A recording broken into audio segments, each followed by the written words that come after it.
दर्शकों, आपको हमारा चैनल पसंद आता है तो सब्सक्राइब करें, लाइक करें, शेयर करें, कमेंट जरूर करें। महाविहार को ब्राह्मणों से बचाने के लिए बौद्ध नगरी मथुरा भी प्रयास कर रही है। ये देखकर हमें खुशी हो रही है।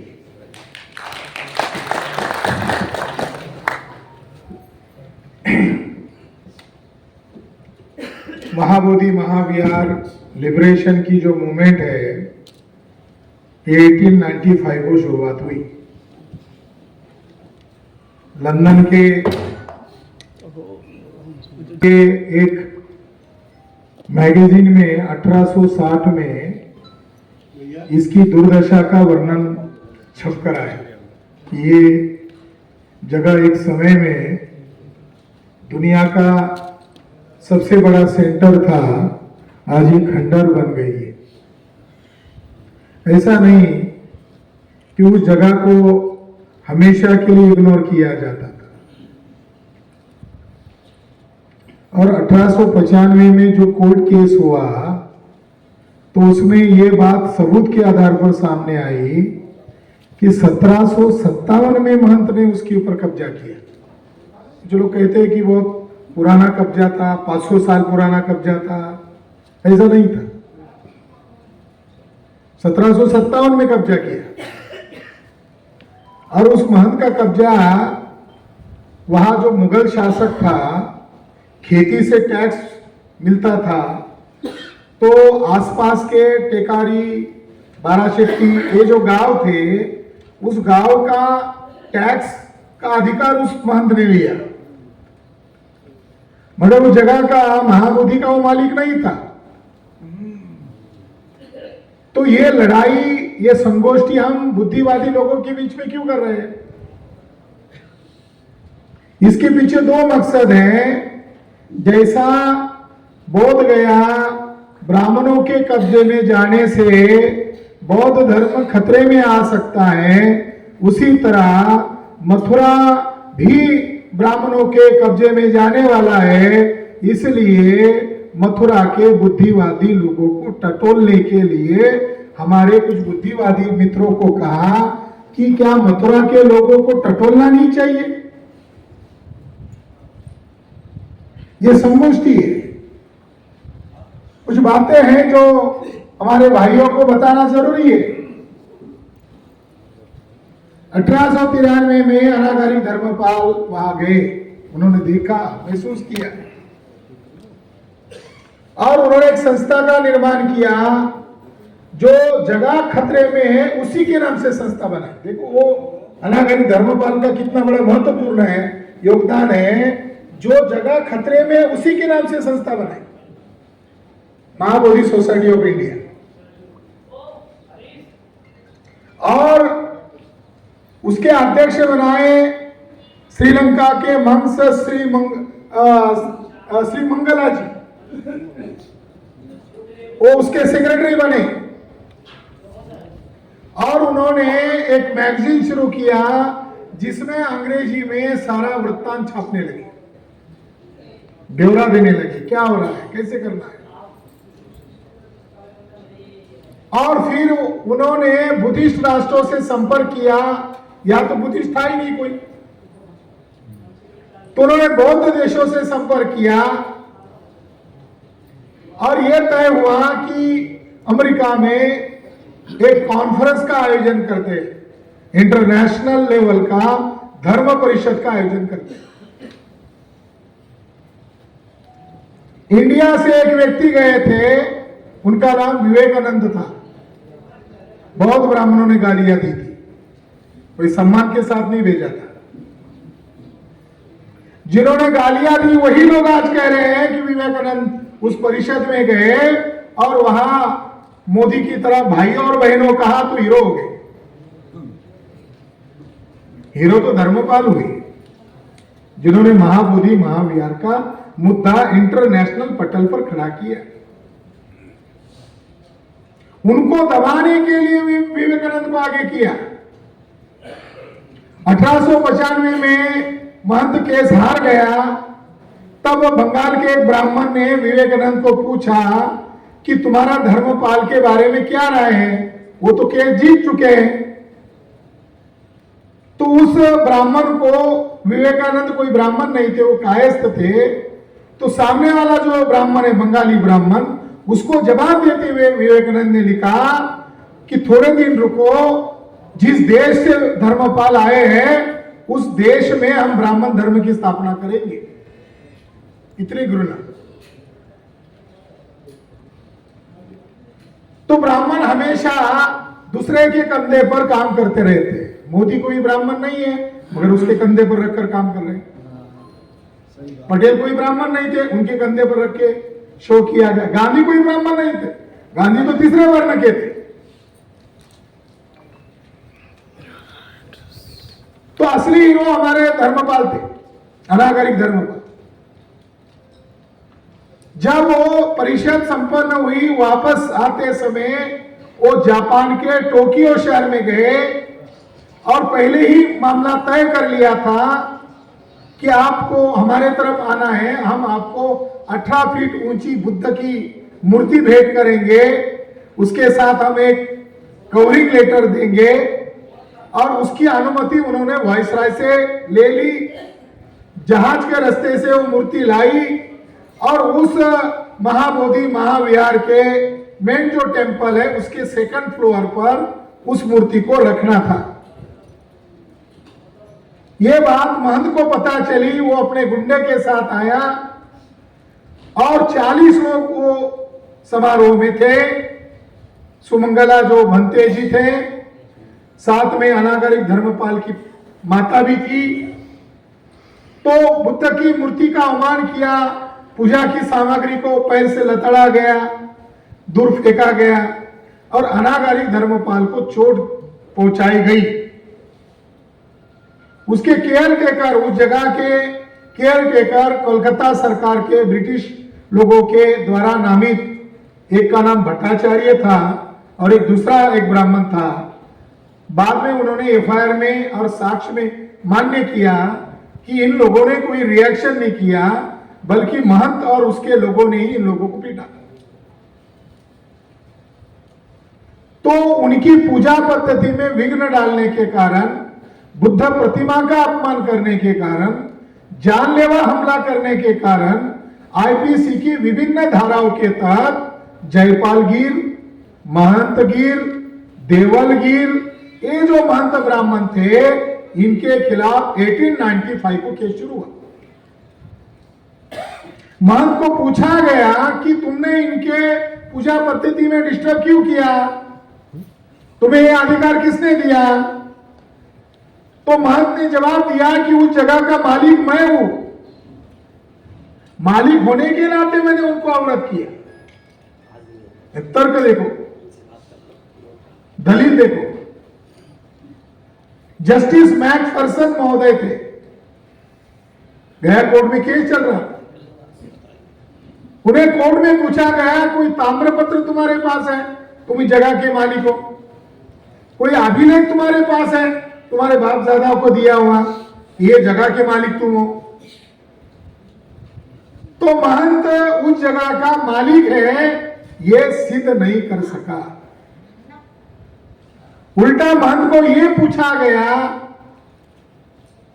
कि बुद्ध से तुम्हारा क्या नाता है? तो महंत ने जवाब दिया बुद्ध हमारे भी है। तो उन्होंने कहा कैसे तुम्हारे हैं? तो उसने जवाब दिया कि पुराणों में बुद्ध को विष्णु का 9वां अवतार कहा जाता है, इसलिए बुद्ध हमारे हैं।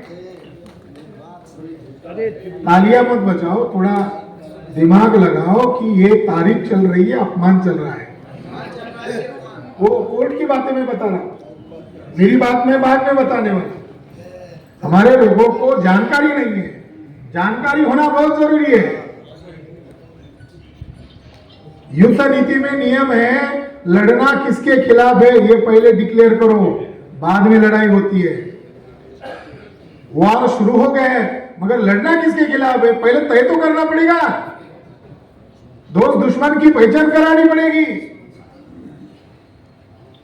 तो उसने दलील दिया बुद्ध हमारा अवतार है। किसका अवतार है? विष्णु का अवतार है। आगे जाकर कहा हम सिद्धार्थ बुद्ध जो सिद्धोधन राजा का पुत्र है हम उसको नहीं मानते, जो हमारा विष्णु का अवतार बुद्ध है हम उसको मानते हैं।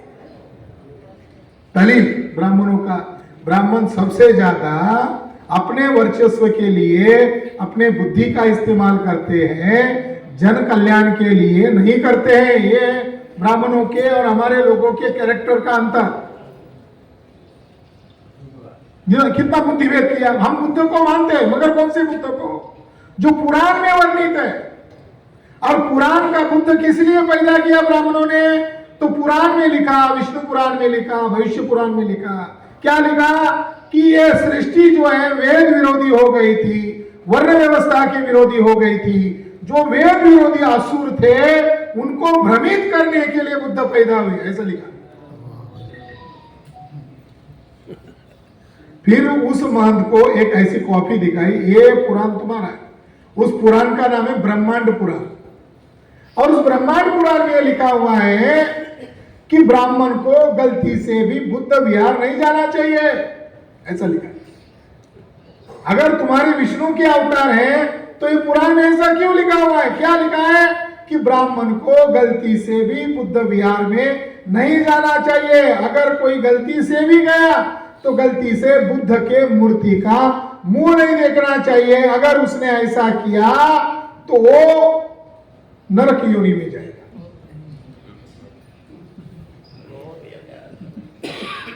तो ब्राह्मणों को कहा कि आपने इतनी घृणा क्यों किया? अगर ये आपका है तो ब्राह्मण जवाब नहीं दे पाए। तो 1895 के कोर्ट जजमेंट से बहुत सारी बातें सामने आई। उसमें यह बात सामने आई कि यह विहार बौद्धों का है, इसका ब्राह्मण सत्यानाश करना चाहते हैं। ऐसा ही सत्यानाश उन्होंने ओडिशा राज्य में जगन्नाथपुरी जो मंदिर है, यह पहले बौद्ध विहार था, इस पर ब्राह्मणों ने कब्जा किया और उसको डिस्ट्रॉय करके आज उनका अड्डा बना हुआ है। ऐसा उस महाबोधि केस में दर्ज है। यह बात उस जजमेंट में यह भी बात सामने आई कि बौद्धों के 4 प्रमुख स्थलों पर ब्राह्मणों ने कब्जा किया। केदारनाथ, बद्रीनाथ, ये जो शंकराचार्य के जो 4 धाम कहे जाते हैं, अब महाबोधि केस में यह बात ऑन रिकॉर्ड सामने आई कि ये जो सारे जो 4 धाम थे, ये धाम शब्द धम्म से ही बना हुआ है। ये ब्राह्मणों ने कब्जा किया, ये बात सामने आई। और उसमें यह कंक्लूड, ये मैसेज दिया गया, ये बात सामने आई कि ब्राह्मणों ने ऐसा क्यों किया? तो उसमें यह लिखा हुआ है, बौद्ध धर्म के खात्मा करने के लिए ब्राह्मणों ने हिंसक अभियान किया, बौद्ध भिक्षुओं का कत्लेआम किया और हिंसा के माध्यम से उन्होंने दहशत पैदा करके मूल बुद्धिस्टों को हिंदू बनाया। ये जजमेंट में लिखा हुआ है। अगर 1895 का जजमेंट का वर्तमान में संदर्भ निकाला जाए तो शेड्यूल कास्ट के लोग बौद्ध है पता चलता है, आदिवासी लोग बौद्ध है पता चलता है, अहीर लोग, कुर्मी लोग, ओबीसी लोग बौद्ध है पता चलता है। यहां तक कि ब्राह्मणों ने बौद्धों के खिलाफ हिंसक अभियान किया। जो स्तूप होते थे छोटे बड़े मध्यम आकार के, तो कुछ स्तूपों को घिसा गया, एकदम साफ किया गया, उसके ऊपर बुद्ध की आकृति थी, और निकाल दिया गया और उसको शिवलिंग के तौर पर प्रस्तुत किया गया। ये लिखा हुआ है 1895 के जजमेंट में। ये सबूत के आधार पर लिखा गया है कि जो शिव मंदिर कहते हैं उसमें जो शिवलिंग होता है वो स्तूप होता था, जो बौद्धों का पवित्र स्तूप होता था, उसको ही बिगाड़कर शिवलिंग बनाया। पर चढ़ाओ तो भी कम है, उसको मार दो, उसको आजीवन कारावास दो तो भी कम है, मगर वो सन्यासी होने के कारण वो दोषी तो है ही, मगर उसको 1 माह का कारावास सुनाते हैं और 100 रुपए का जुर्माना सुनाते हैं। और अगर उसने 100 रुपए नहीं दिया तो 15 दिन एक्स्ट्रा उसको सजा सुनाते हैं, ऐसा जजमेंट हुआ है। तो इस आधार पर तो हम जीते हुए लोग हैं, हम तो जीत चुके हैं 1995 को। नरेंद्र मोदी झूठा क्यों है? 2017 में उनके दिमाग में यह बात आई कि शायद इस सोमनाथ मंदिर के नीचे सोना चांदी होगा, क्योंकि बीजेपी के लोगों ने क्या प्रचार किया, इतनी बार गुजरात लूटा गया, इतनी बार सोमनाथ लूटा गया, इतना सोना लेकर गए। तो नरेंद्र मोदी को किसने सलाह दिया कि क्या दिया पता नहीं, मगर नरेंद्र मोदी को लगा इस मंदिर के नीचे सोना हो सकता है। तो नरेंद्र मोदी ने आर्कोलॉजिस्ट लोगों को आदेश दिया कि इस जगह का जीपीआर सर्वे करें, और जीपीआर सर्वे किया। 2017 में 32 पेजेस का रिपोर्ट रेडी हो गया, वो साइंटिफिक तरीके से किया गया। और उस रिपोर्ट में क्या लिखा है, अपने मोदी साहब ने उनको पूछा क्या मिला, कि नीचे कुछ मिला कि नहीं मिला? तो उन्होंने कहा मोदी जी हम आपको सच बता देंगे, आपको भारतीय जनता को सच बताना है या छुपाना है वो आपकी मर्जी है, मगर हम साइंटिफिक तरीके से क्या मिला है इस रिपोर्ट में मिला हुआ है इस जगह के नीचे 3 मंजिला बुद्ध विहार मिला है। 2017 में रिपोर्ट रेडी हुआ प्राचा साहब, इस आदमी ने उस रिपोर्ट को छुपा दिया, अभी तक वो मुंह नहीं खोल रहा है। तो इस आदमी को झूठा नहीं कहा जाए तो क्या कहा जाए? नहीं कहा, क्योंकि वो भारत के प्रधानमंत्री है। उसी तरह उस सोमनाथ मंदिर ट्रस्ट के ट्रस्टी अध्यक्ष है, तो ट्रस्टी अध्यक्ष होने के नाते इनकी नैतिक जिम्मेदारी है कि उस विहार को राष्ट्र को समर्पित कर दे और ये दिखा दे कि मैं मोहन भागवत के इशारे पर काम नहीं करता हूं, मैं बाबा साहब अंबेडकर के द्वारा लिखित जो संविधान है उसके अनुरूप काम करता हूं, हर बार उसका जो मैं संविधान और विधि के अनुसार राज करूंगा। कहां राज कर रहे हो? तो नेहरू जी ने 1949 को कब्जा कराया, आज सबूत के साथ सिद्ध हो गए कि सोमनाथ मंदिर बौद्ध विहार है। तीसरी जगह साकेत है, जिसको आज अयोध्या कहते हैं। अब की उत्तर प्रदेश की बात है, फैजाबाद जिले के कलेक्टर के थ्रू पंडित जवाहरलाल नेहरू के द्वारा रामलला की मूर्ति 22 दिसंबर और 23 दिसंबर के रात 12 और 2 बजे के दरमियान, इसलिए ज्वाइंट तारीख बोल रहा हूं, रात को 12 बजे पीएम हो गए ना, 22 और 23 दिसंबर के 12 और 2 के दरमियान फैजाबाद जिले के कलेक्टर के द्वारा रामलला की मूर्ति उस मस्जिद के अंदर रखी। ये काम नेहरू जी के द्वारा हुआ। इधर इलाहाबाद हाईकोर्ट में केस चल रही थी, उस समय ये मुद्दा खड़ा हुआ, किसने रखी मूर्ति? तो अपोजिशन वाले व्यक्ति ने कहा होगा नेहरू जी ने रखी है। तब किसी वो अपोजिशन पार्टी वाले ने कहा मूर्ति रखने से विवाद हुआ होगा, मूर्ति रखने से स्टेट और सेंटर के अंदर कुछ करस्पॉन्डेंट हुआ होगा, गृह विभाग का कोई प्रधानमंत्री के साथ पत्राचार हुआ होगा। तो इलाहाबाद हाईकोर्ट में यह डिमांड की गई 1949 में मूर्ति रखने से जो विवाद हुआ, उस विवाद को तत्कालीन देश के प्रधानमंत्री और इस राज्य के गृह मंत्री, उन दोनों में जो करस्पॉन्डेंट हुआ है, उस पत्राचार की कॉन्फिडेंशियल डॉक्यूमेंट की फाइल कोर्ट में पेश की जाए। उत्तर प्रदेश सरकार ने खंगाला, केंद्र सरकार को जवाब मांगा, इधर राज्य सरकार ने इलाहाबाद हाईकोर्ट में जवाब दिया। सारे रिकॉर्ड अवेलेबल है, मगर 49 से 1950 तक ये जो दोनों केंद्र और राज्य में इस मामले को लेकर जो नेहरू जी के साथ जो पत्राचार हुआ, वही फाइल गायब है ऑन रिकॉर्ड। वो मिल जाए तो अच्छा होता, शायद ये समाजवादी होने की वजह ये कितने नस्ल भेदी है ये सामने आता। तो ये 3 जगह पर कब्जा किया। 1949 एक्ट क्या कहता है? क्लॉज नंबर 2 में यह कहा गया है कि महंत ब्राह्मण पुरोहित शैववादी, पुरोहित ब्राह्मण। अभी प्रचार क्या करते हैं? हिंदू। एक्ट में क्या लिखा? महंत ब्राह्मण, ब्राह्मण लिखा, पुरोहित लिखा और शैववादी लिखा।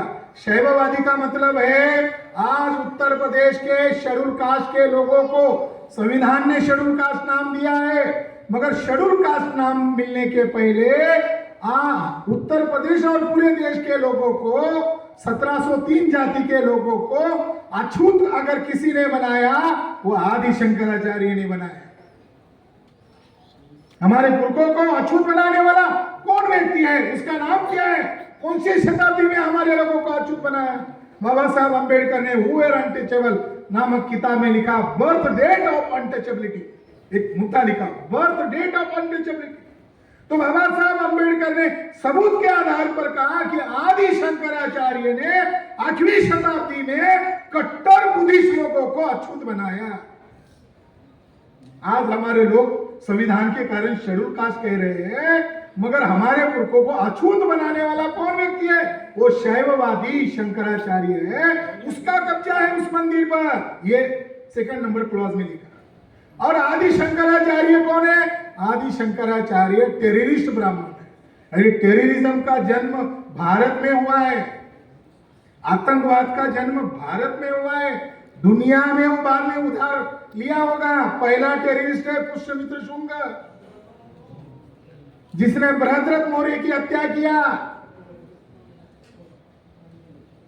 8वीं सेंचुरी में ये पैदा हुआ। और ये कितना खतरनाक टेररिस्ट है कि बाल मुंडा लिए, भिक्खू के पोषक धारण किया और बिहारों में घुसे डुप्लीकेट भिक्खू और ओरिजिनल भिक्खुओं के सर कत्ल कर दिए। इसलिए आदि शंकराचार्य को प्रच्छन्न बौद्ध कहते हैं। डुप्लीकेट भिक्खू, ये से लोग, ये डुप्लीकेट हत्यारे लोग, उनके खानदान का आदमी महाबोधि महाविहार पर कैसा मेंबर रहेगा?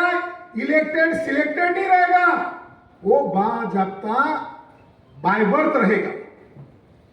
क्या कंट्रीब्यूशन है शंकराचार्य के खानदान के लोगों का? क्या कंट्रीब्यूशन है बौद्ध धर्म के लिए? क्लॉज नंबर 10 में लिखा है ड्यूटीज ऑफ बीटीएमसी। बीटीएमसी कानून नहीं है। अभी थोड़ा थोड़ा लोगों को समझ में आ रहा है, तो लोग आप बोल रहे हैं बीटीएमसी एक्ट रद्द करो। बीटीएमसी एक्ट नहीं है, बीटी एक्ट है, बोध गया टेम्पल एक्ट। तो उस एक्ट के तहत एक समिति है, उसका नाम है बोध गया टेम्पल मैनेजमेंट कमिटी, इसीलिए बीटीएमसी। क्लॉज नंबर 10 में यह कहा गया है ड्यूटीज ऑफ बीटीएमसी, जो 9 मेंबर रहेंगे उनकी ड्यूटी क्या रहेगी? तो उसमें लिखा है पूजा अर्चना करना और पिंडदान का समुचित निष्पादन करना, यह बीटीएमसी की जिम्मेदारी रहेगी। बुद्ध को महाबोधि महाविहार में ज्ञान मिला, ज्ञान, बोधि, बुद्धत्व, दुनिया का कल्याण करने वाली जगह है। थोड़ी सादी भाषा में अगर कहा जाए, जैसे जिस सृष्टि में हम रहते हैं तो हमारा एक चांद है और हमारा एक सूरज है, उसी तरह बोध गया दुनिया में एक ही है, दूसरी नहीं है। इसलिए लोग वहां आते हैं नमन करने के लिए, क्योंकि बुद्ध को उसी जगह ज्ञान मिला, इसलिए वो वंदनीय जगह है। उन्होंने क्या कर दिया? ये मरने वाली जगह घोषित किया। हमारे लोगों को शब्द का अर्थ थोड़ा खोलकर बताना पड़ता है। पिंडदान कब किया जाता है भंते जी? पिंडदान मरने के बाद किया जाता है। मरने का संदर्भ घृणा से है। ये लोग उस एक्ट में लिख रहे हैं या पिंडदान किया जाए। मैंने एक पंडित को पूछा, इस साल कितने आए थे पंडित जी पिंडदान के लिए? तो उसने कहा 6.5 लाख आए थे लोग। और उसका मैनेजमेंट किसने किया? उसने कहा हमने नहीं किया, बीटीएमसी ने किया। यानी जो करोड़ों अरबों रुपए आते हैं बोध गया कमेटी को, वो काय के लिए खर्च होता है? पंडे लोगों के मैनेजमेंट के लिए खर्च होता है। इसलिए हमें इसका विरोध करना चाहिए। क्लॉज नंबर 13 में लिखा, भले ये बौद्धों का स्थान है, इसके बावजूद, भले ये बौद्धों का स्थान है, इसके बावजूद कल जाकर बौद्ध और हिंदुओं में कोई विवाद होता है तो आप न्यायपालिका में नहीं जा सकते। इसका अंतिम फैसला बिहार का सीएम करेगा। कानून बनाने वाले ब्राह्मण कितने डेंजर होंगे कि उन्होंने इसका आकलन किया है। ये आज अज्ञानी है, कल इनमें ज्ञानी लोग तैयार होंगे और वकील भी होंगे, तो इसकी व्याख्या करेंगे और खारिज करेंगे। संविधान बढ़ाए और एक्ट बढ़ाए, अभी तक उस कानून को भारत की न्यायपालिका ने रद्द नहीं किया है, क्योंकि वो ब्राह्मणों के द्वारा बनाया गया कानून है। 2012 में मिस्टर वांगड़ी, नॉर्थ बंगाल के व्यक्ति, सिलीगुड़ी के, वो सुप्रीम कोर्ट गए। बुद्धिस्ट थे, बाइबल बुद्धिस्ट थे, सुपर क्लास वन अधिकारी थे। उन्होंने केस दायर किया और केस में एक ही डिमांड किया कि 9 के 9 मेंबर बुद्धिस्ट होने चाहिए।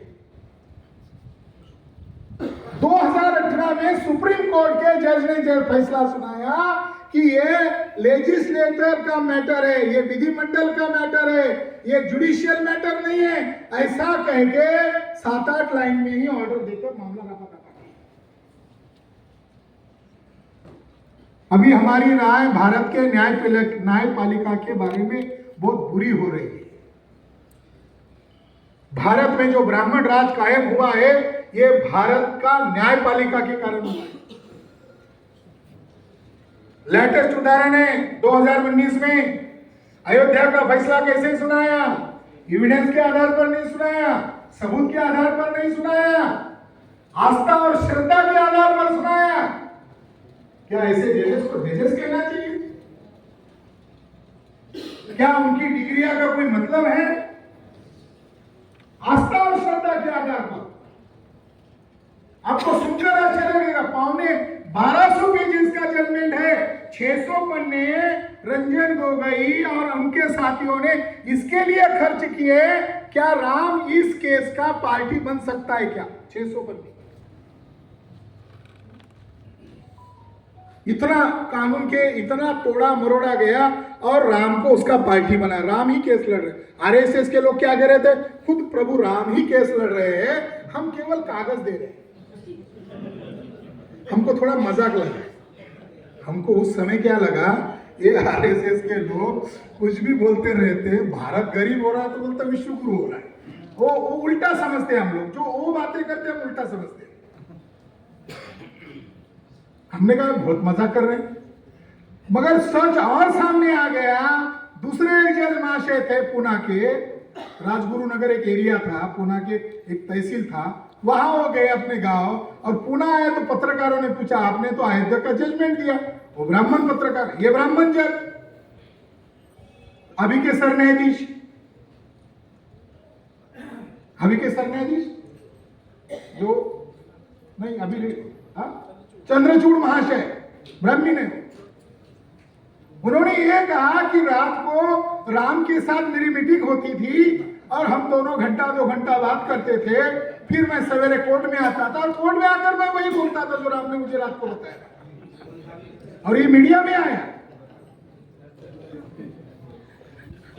यानी क्या स्तर है भारतीय न्यायपालिका? इससे क्या भारत लोकतांत्रिक और ज्यादा लोकतांत्रिक हुआ या और ज्यादा ब्राह्मणवादी हुआ? उत्तर प्रदेश के अंदर अंबेडकरवादी लोग मर गए हैं क्या? ऐसी मुझे शंका आ रही है। अयोध्या का फैसला एंटी कॉन्स्टिट्यूशनल है। अयोध्या के फैसले से समाधान नहीं हुआ, बल्कि देश तोड़ने वाला वो फैसला है। कल जाकर अयोध्या का फैसला इसी तर्क पर अगर सुनाया गया, आस्था और श्रद्धा के बुनियाद पर हम ये फैसला देते हैं कि इस मस्जिद में कृष्ण पैदा हुए, क्या होगा? मामला जमीन का, मंदिर का देते तो अलग बात थी, ये मंदिर है या मस्जिद है चलो मान लेते, कोई कानून बातें हो रही है। उन्होंने वैसा फैसला नहीं दिया। जो मैथोलॉजिकल कैरेक्टर है उनको हिस्टोरिकल कहा। यह है भारत के खिलाफ नया अतिक्रमण। जो मैथोलॉजिकल है, जो काल्पनिक है, जो आर्कोलॉजिकली हिस्टोरिकली प्रूव नहीं किया जा सकता, बुद्ध को प्रूव किया जा सकता है, शाक्य मुनि बुद्ध को सिद्ध किया जा सकता है, सम्राट अशोक मौर्य को सिद्ध किया जा सकता है, मगर राम को सिद्ध नहीं किया जा सकता। उन्होंने कहा बर्थ हुआ मतलब हिस्टोरिकल है ये कहा। कितनी जगह थी डिस्प्यूटेड लैंड? 2.77 एकड़। फैसला कितनी जगह का देना चाहिए था? 3.25 एकड़ का। फैसला सुनाने के बाद सुप्रीम कोर्ट के जजेस ने कहा राम मंदिर ट्रस्ट बना दो, उन्होंने राम मंदिर ट्रस्ट बना दिया। योगी और मोदी ने 77 एकड़ जगह दे दिया, 77 एकड़ जगह दे दिया, और 2024 दिसंबर तक 109 एकड़ जगह दे दिया। मुसलमान के लिए अलग जगह पर 5 एकड़ में मस्जिद दे दिया, और कहा गया कि फैसला हो गया है। फैसला नहीं हुआ, पेचीदा मामला हो गया। जहां पर आज राम मंदिर बन रहा है, उसके गेट में, उसके बैक साइड में, उसके दोनों तरफ सम्राट अशोक के द्वारा बनाए गए 4 बड़े बड़े स्तूपास हैं। उसमें से एक स्तूपा के अंदर, जिसको आज ये ब्राह्मणवादी लोग उसको मणि पर्वत कहते हैं, उस मणि पर्वत के अंदर तथागत भगवान शाक्य मुनि बुद्धा के रिलिक कास्केट है, बुद्धा के शरीर के पार्ट है, शरीर के अवशेष है। दिसंबर में खबर मैंने पढ़ी कि उन लोगों ने, मंदिर ट्रस्ट वाले लोगों ने 109 खंबे गड़ा दिए, जिसके ऊपर जय श्री राम लिखा हुआ है, और जिस स्तूप के अंदर शाक्य मुनि बुद्धा का शरीर के अवशेष है, उसके ऊपर भी उन्होंने खाम गड़ा दिए। महाबोधि महाविहार हमको लग गया, इसलिए हम वहां बैठ गए। वहां भिक्खु लोग अनशन करने लगे। ये अचानक नहीं हुआ, ये 2019 के इस एंटी कॉन्स्टिट्यूशनल जजमेंट के बाद हम चिंता में पड़ गए। कौन बचेगा इस देश में? इसलिए हम वहां बैठे। बिहार राज्य का गवर्नर था, अभी वो केरला में गया है, उसका नाम है मिस्टर आर्लेकर, चित्पावन ब्राह्मण फ्रॉम गोवा, महाराष्ट्र से लगा हुआ। उसने इंद्रेश कुमार की मौजूदगी में कहा, आप लोगों को मालूम है कि इंद्रेश कुमार कौन है? मालूम है आपको? आरएसएस का ब्राह्मण है।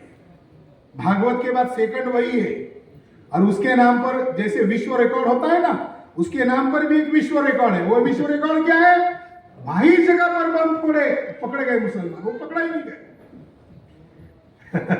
विश्व रिकॉर्ड ही के लिए बम फोड़े उसने, पकड़े गए मुसलमान। अभी भी कई जगहों पर उसकी केस चल रही है। कुंभ मेला में वो चेयर पर बैठा था इंद्रेश कुमार, और वो भिक्खु उसके ऊपर फूल डाल रहे। भिक्खु हमारा आदरणीय है, अभी डाउट आता है वो भिक्खु थे या ऐसे ही कपड़े पहनाकर खड़े किया गया था, सवाल है। हमने चरणबद्ध आंदोलन घोषित किए, जिस वजह से लोगों ने उस कॉल को स्वीकारा। अलग अलग संस्था इकट्ठा आई, हमारा भिक्षु संघ ने नेतृत्व किया। हमें गर्व है बुद्ध के असली वंशज शाक्य पुत्र भिक्षुओं पर कि वो सड़क पर आए, नेतृत्व किया, और समाज को कहा चलो इस लड़ाई में आप सहभागी हो। चरणबद्ध आंदोलन किया, ज्ञापन आंदोलन दिया, धरना आंदोलन किया, रैली प्रदर्शन किया, ताकि ये गूंगे बहरे लोग कम से कम हमारी आवाज सुने। अभी भी नहीं सुन रहे। तो फिर मैं और हमारे आदरणीय भिक्खु विनयाचार्य, हम दोनों अभी मैदान में, वहां की टीम आंदोलन कर रही है और हम दोनों आंदोलन मैदान में, ताकि लोगों को बताया जाए, क्योंकि ये इसकी कोई जानकारी कोई मीडिया नहीं दे रहा है, तो हमें ही तो बोलना पड़ेगा, हमें ही जाकर चिल्लाना पड़ेगा। इसलिए साथियों, अभी नागपुर में यह तय हुआ, नागपुर में नागों की भूमि, जहां महामानव डॉक्टर बाबा साहब अम्बेडकर ने 14 अक्टूबर के दिन बौद्ध धर्म स्वीकार किया, वो ऐतिहासिक भूमि, उस भूमि पर हमने ऐलान किया आने वाली 12 मई को बुद्ध पूर्णिमा है, वैशाख पूर्णिमा है, इसलिए लोग तो जाते ही रहते हैं, मगर आप सब परिवार तैयारी के साथ निकलो। 12 लाख लोग निकलो, तैयारी करके निकलो, रिजर्वेशन करके निकलो। चलो बोल गए। आने वाले 29 जून को अगर ये मान नहीं रहे तो लोकतांत्रिक ढंग से तो हमें लड़ना पड़ेगा। ये लड़ाई हम बीच में नहीं छोड़ सकते, हमें लड़ना पड़ेगा, धावपेच से लड़ना पड़ेगा, लोगों को इकट्ठा करके ये होकर लड़ना पड़ेगा। तो हमने कहा कि आप अलग अलग लड़ते रहते हो, इससे ताकत नहीं बनेगी।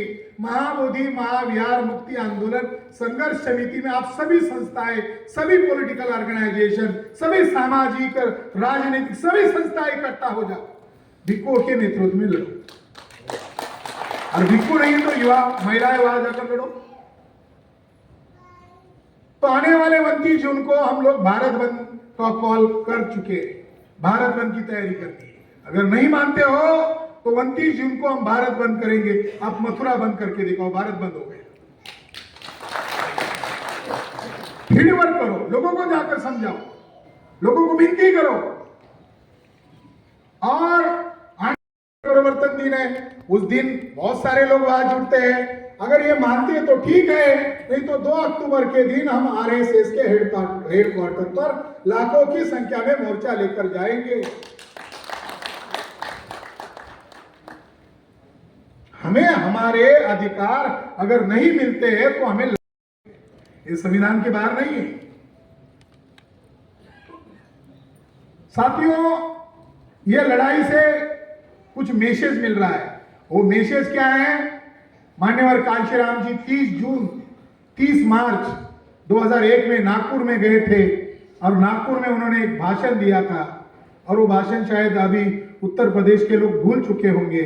उस भाषण में उन्होंने कहा था, जब बाबा साहब अम्बेडकर के धर्मांतर को 50 वर्ष पूरे हो जाएंगे, तब मैं कांशीराम बाबा साहब का शिष्य 6 करोड़ चमारों को एक साथ लेकर आऊंगा और बौद्ध धर्म की दीक्षा दिलाऊंगा। हमें हमारा आंदोलन चलाना होगा। महाबोधि महाविहार ये हमें भारत को बौद्धमय बनाने का अवसर प्रदान कर रहा है।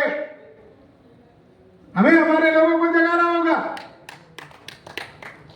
यहां पर 12 जगह है, यहां पर आपके मथुरा में लगभग 12 जगह है जहां पर आपको थोड़ा बुरा लगेगा कि आपके मथुरा में ब्राह्मणों ने पूर्ण रूप से कब्जा कर लिया है। ये जो मस्जिद है, ये मस्जिद की चर्चा हो रही है, मगर मैं अभी हमारे मान्यवर प्राचा साहब को बता रहा था कि यहाँ पर लगभग 12 ऐसी जगह है जहां पर बुद्ध स्तूप है, मगर कब्जा ब्राह्मणों ने कर लिया है। कई टीले हैं यहां पर, कई टीले हैं। और ये मैंने 1.5-2 वर्ष पहले किताब लिखी है, काशी मथुरा किसकी, बौद्धों की या ब्राह्मणों की। दावे के साथ सिद्ध किया है काशी और मथुरा बौद्धों की है। ज्ञानव्यापी मस्जिद का नाम आनंद विहार था। युवन संघ के रिकॉर्ड से पता चला कि 7वीं शताब्दी में वहां कोई मंदिर नहीं था दक्षिण काशी में, उसको आनंद विहार कहा जाता है। आज वो मंदिर का दावा कर रहे हैं। यहाँ की जो मथुरा की मस्जिद है, इसका निरीक्षण, इसका उत्खनन सर मेजर जनरल कनिंघम के द्वारा किया गया। उसकी दीवार के अंदर एक इंस्क्रिप्शन मिला, एक अभिलेख मिला गुप्त राजा का, और उसकी खानदान की बात सूची थी। थोड़ी खुदाई करने के बाद उनको महामाया की मूर्ति मिली, और वहां एक कुआं था, कुएं के अंदर से कुछ चीजें निकाला तो उसमें तथागत बुद्ध का स्टैचू मिला। इंस्क्रिप्शन, महामाया की मूर्ति और शाक्य मुनि बुद्धा का स्टैचू ब्रिटिश जो आर्कोलॉजिस्ट था उन्होंने लाहौर म्यूजियम में रखा हुआ है। अगर कोर्ट में हम लोग भी आप लोगों के माध्यम से मथुरा वासियों में से 1-2 अम्बेडकर वादियों को आगे आना होगा, ज्यादा नहीं, आप लोगों को भी पार्टी बनना होगा। मुसलमान अपनी लड़ाई लड़ रहे, लड़ने दो, उनको भी कानूनन अधिकार है। तो इस लड़ाई में हिंदू मुसलमान ब्राह्मण कर देते हैं, और हिंदू मुसलमान में फायदा ब्राह्मणों का होता है। बुद्धिस्ट लोगों को या अम्बेडकराइट लोगों को इसमें पार्टी बनना चाहिए, किसी मंच को आगे आना चाहिए। जैसे ब्रिजवासी साहब जैसे कुछ लोगों को, आशाराम साहब जैसे लोगों को आगे आना चाहिए, और इसमें हमें पार्टी बनना चाहिए। मैं दावे के साथ कहता हूं, हम ब्राह्मणों को कोर्ट में मुंह तोड़ जवाब देंगे। मथुरा का मस्जिद हिंदू मुसलमान के नाम से लड़ेंगे, आस्था और श्रद्धा के नाम पर मुसलमान के साथ अन्याय करेंगे। अगर आर्कोलॉजिकल ब्राह्मण और हमारी फाइट होती है, आर्कोलॉजिकल ब्राह्मण हार जाएंगे। इसलिए इस मौके पर मैं यही कहना चाहता हूं कि महाबोधि महाविहार की केस हम लड़ेंगे, मगर मथुरा का केस में भी हम पार्टी बनना चाहते हैं। अब मुसलमानों को इससे पहले भी बुद्धिस्ट थे, वो हमारे भाई ही है। जो हश्र हमारे लोगों के साथ आजादी के बाद हुआ, ये महाबोधि टेम्पल एक्ट 1949, इसी का नाम वक्फ बोर्ड है। ये वक्फ बोर्ड अभी जो बना हुआ है, ये बोध गया की तर्ज पर इन्होंने अमेंडमेंट किया। मुसलमानों में जो बुद्धिवादी वर्ग है, अब उनकी आंखें खुलने लगी है। ये वक्फ बोर्ड यानी बोध गया पर जैसा काम है। एक सीताराम गोयल है, मैं मुसलमानों को जानकारी दे रहा हूं, खास करके उत्तर प्रदेश के लोगों को। एक सीताराम गोयल नामक आरएसएस का लेखक है, उसकी 2 वॉल्यूम में किताब है। उस किताब का नाम है Hindu temple what happened there. उसके अंदर सूची दी है राज्य वाइज, उसमें 350 मस्जिदों को मंदिर घोषित किया गया है। केवल अभी 3 मस्जिद विवाद में नहीं है, अभी लगभग दर्जन मस्जिदें कोर्ट तक पहुंच गई है। अभी तो 350 से आने वाली है, और ऐसी 18,000 मस्जिदों को वो मंदिर घोषित करना चाहते हैं। अगर 18,000 मस्जिदों का मामला मंदिर मस्जिद के नाम पर खड़ा हो जाएगा, तो हमारे जो जाहिर किस्म के लोग हैं, अज्ञानी लोग हैं, वो लोग हिंदुत्व के नाम पर ब्राह्मणों के खेमे में घुस जाएंगे।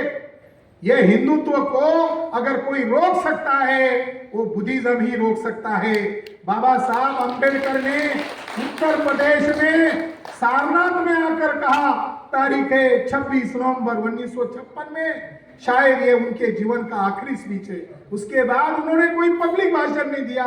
उस भाषण में उन्होंने कहा, भारत का इतिहास कोई और नहीं है बल्कि नाग बौद्ध बनाम वैदिक ब्राह्मण, इनका लगातार चले आ रहा संघर्ष ही भारत का वास्तविक इतिहास है। और जो नागवंशी लोग हैं, ये भारत के मूल शासक लोग हैं, इनको 6,500 जातियों में ये विदेशी ब्राह्मणों ने तोड़ा है।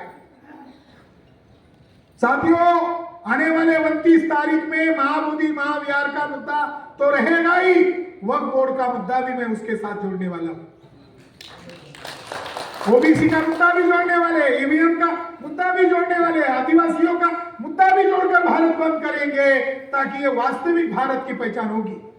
मगर कुछ लोग आपत्ति लेते हैं कि मुसलमानों का हमसे क्या लेने देना है। कुछ लोगों का अंडरस्टैंडिंग है, ये यहां मुझे इसलिए बोलना पड़ रहा है क्योंकि कोई गलतफहमी नहीं होनी चाहिए। साथियों, बाबा साहब अंबेडकर को मनुस्मृति जलाने के लिए जो जगह दिया, वो मुस्लिम परिवार ने दिया।